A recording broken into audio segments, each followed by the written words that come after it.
श्री स्वामी समर्थ. स्वागत आहे तुमचं स्वामीनिष्ठा या आपल्या यूट्यूब चॅनलमध्ये. स्वामी कृपेने तुमचा आजचा दिवस शुभ जावो व तुमच्या मनातील सर्व चांगल्या इच्छा पूर्ण होवोत ही स्वामींचरणी प्रार्थना करते आणि आजच्या या व्हिडिओला सुरुवात करते. सूर्याची कृतज्ञता व्यक्त करण्याचा दिवस म्हणजे रथसप्तमी होय. रथसप्तमीचे महत्त्व आणि महात्म्य, त्याचप्रमाणे या दिवशी करावयाची व्रत पूजा विधी जाणून घेऊया. मराठी महिन्यांमध्ये माघ महिन्याला अनन्यसाधारण असे महत्त्व आहे.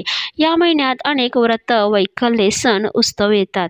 भारतीय संस्कृतीतील व्रते, परंपरा यांचे केवळ आध्यात्मिक किंवा सांस्कृतिक एवढे मर्यादित महत्त्व नसून ते आरोग्यदायी आणि विविध प्रकारच्या समृद्धीचे कारकही आहेत. वैज्ञानिकदृष्ट्या सण, उत्सव, व्रतवैकल्यांचे महत्त्व अधोरेखित झाले आहे. भारतीय संस्कृती निसर्गपूजक असल्याचे सांगितले जाते. निसर्गाने दिलेल्या गोष्टींची आपण विविध प्रकारे कृतज्ञता व्यक्त करतो. पैकी सूर्याची कृतज्ञता व्यक्त करण्याचा दिवस म्हणजे रथसप्तमी होय. माघ महिन्यातील शुद्ध सप्तमीला सूर्यपूजन करण्याची प्रथा आहे. 4 फेब्रुवारी 2025 रोजी रथसप्तमी आहे. सर्वात तेजस्वी, सामर्थ्यवान, युक्तिवान, बुद्धिवान आणि सर्वज्ञ अशी सूर्याची ओळख आहे. सृष्टीचा जगतचालक असून तो संपूर्ण ब्रह्मांडाचा नियंत्रक आहे. सूर्याचा उत्तरायण प्रवास आणि त्याच्या रथाचे 7 घोडे असा संदर्भ रथसप्तमीला आहे. रथसप्तमी हा सण सूर्य उत्तरायणात मार्गक्रमण करत असल्याचे सूचक आहे. सूर्य स्वयंप्रकाशी आहे. अन्य सर्व ग्रह सूर्यापासून प्रकाश घेतात. सूर्य ग्रहांचा राजा असून त्याचे स्थान नवग्रहामध्ये वरचे आहे. भारतीय संस्कृतीमध्ये निसर्गाला देव मानलेले आहे. मकर संक्रांतीनिमित्त सुरू होणारे हळदीकुंकू समारंभ रथसप्तमी दिनी समाप्त होतात. रथसप्तमी साजरी करण्यामागे धार्मिक आणि वैज्ञानिक अशी दोन्ही कारणे सांगितली जातात. रथसप्तमीला आरोग्य सप्तमी असेही म्हटले जाते. तर रथसप्तमी मंगळवार 4 फेब्रुवारी 2025 आहे. तर ही 4 फेब्रुवारी 2025 रोजी पहाटे 4:37 सुरू होईल व ती 4 फेब्रुवारी मध्यरात्री 2:30 संपेल.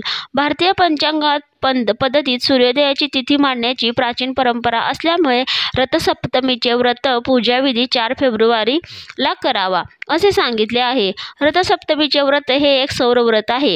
ही सप्तमी 14 मन्वंतरापैकी एक मन्वंतराची प्रारंभतिथी म्हणून महत्त्वाची मानण्यात आली आहे. भारतात सर्वत्र या व्रतानिमित्त सूर्योपासना केली जाते, परंतु वेगवेगळ्या प्रांतात व्रताचे नाव व व्रताचरणाचा तपशील या बाबतीत फरक पडतो. तर आता आपण पाहूया की रथसप्तमीचे व्रत कसे करावे. रथसप्तमी हा आदिती आणि कश्यप यांचा पुत्र सूर्य याचा जन्मदिवस आहे असे मानले जाते. या दिवशी सूर्यपूजन केले जाते. सूर्यपूजन करण्यासाठी सूर्योदयापूर्वी स्नान करावे. छोट्या कलशातून सूर्याला अर्घ्य द्यावे. रथसप्तमी दिनी तुळशीपुढे 7 घोड्यांच्या रथात स्वार झालेल्या सूर्यरथाचे चित्र काढून महिला त्याचे पूजन करतात. अंगणात दीप प्रज्वलन करून भाताचा नैवेद्य सूर्याला दाखवला जातो. सूर्यरथाला असणारे सप्त अश्व आठवड्यातील 7 वार दर्शवतात. रथाची 12 चक्रे 12 राशींचे प्रतीक आहे असे मानले जाते. तर अशा पद्धतीने हे व्रत करावे. महाराष्ट्रात प्रामुख्याने हे व्रत करतात.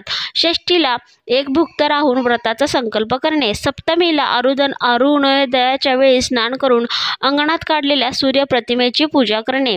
अंगणात शिजवलेल्या दुधाच्या खिरीचा सूर्याला नैवेद्य दाखवणे आणि अंगणातच सूर्यासाठी दूध उतू जाऊ देणे हे व्रताचे स्थूल स्वरूप असते.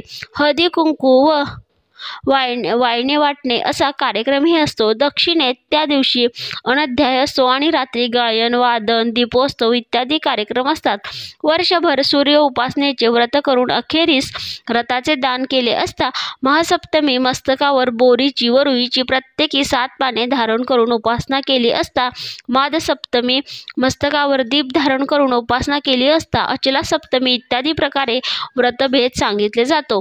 या दिवशी शेतस्नान हेच विख्यात माघस्नान आहे असे काहींचे मत आहे. सर्व रोगातून व पापातून मुक्तता आणि सौभाग्य, पुत्र, धन इत्यादीची प्राप्ती हे या व्रताचे फळ सांगितले आहे. तर मैत्रिणींनो, ही झाली संपूर्ण माहिती व्रत कसे करावे, त्याचप्रमाणे कोणती पूजा करावी याविषयीची. तर आता आपण पाहूया की या रथसप्तमी दिवशी आपण कोणते खास विशेष उपाय करू शकतो. रथसप्तमीचे उपाय तर बघा, या रथसप्तमीच्या दिवशी आपणास मिठाई अर्पण करायची आहे. लाल रंगाची मिठाई या दिवशी अर्पण करणे शुभ मानले जाते. त्याचप्रमाणे या दिवशी सूर्यदेवाला डाळिंबसुद्धा अर्पण करणे शुभ आहे. रथसप्तमीच्या दिवशी सूर्याला गुळापासून बनवलेल्या वस्तू अर्पण केल्या जातात, त्यामुळे त्याची विशेष काळजी घ्यावी.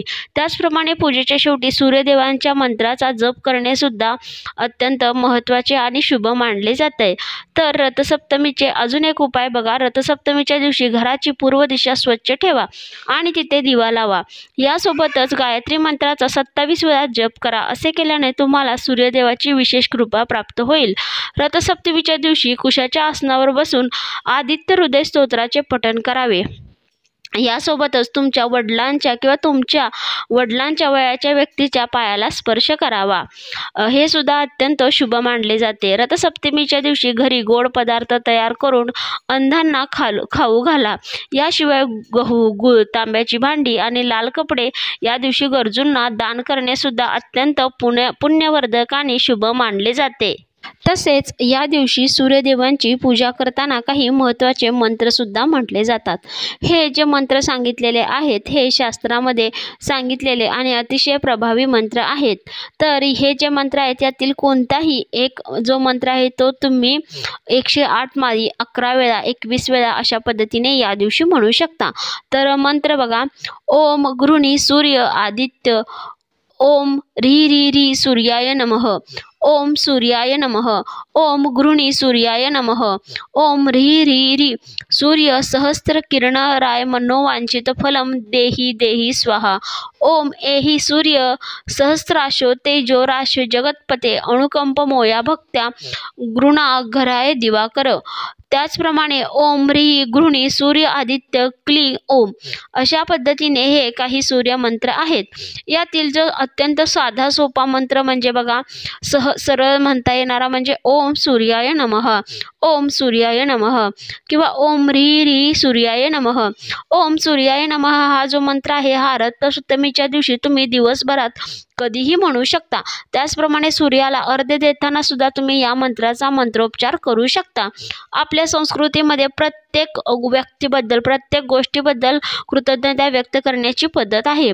तर अर्थातच सूर्याबद्दल आपण कृतज्ञता व्यक्त करण्यासाठी हा दिवस साजरा करायचा आहे आणि या दिवसभरात आपणास जमेल तितकी जितके नामस्मरण करणे जमेल तितकं नामस्मरण तुम्ही करू शकता आणि सूर्यदेवांची सुद्धा या दिवशी मनोभावे पूजा करायची आहे.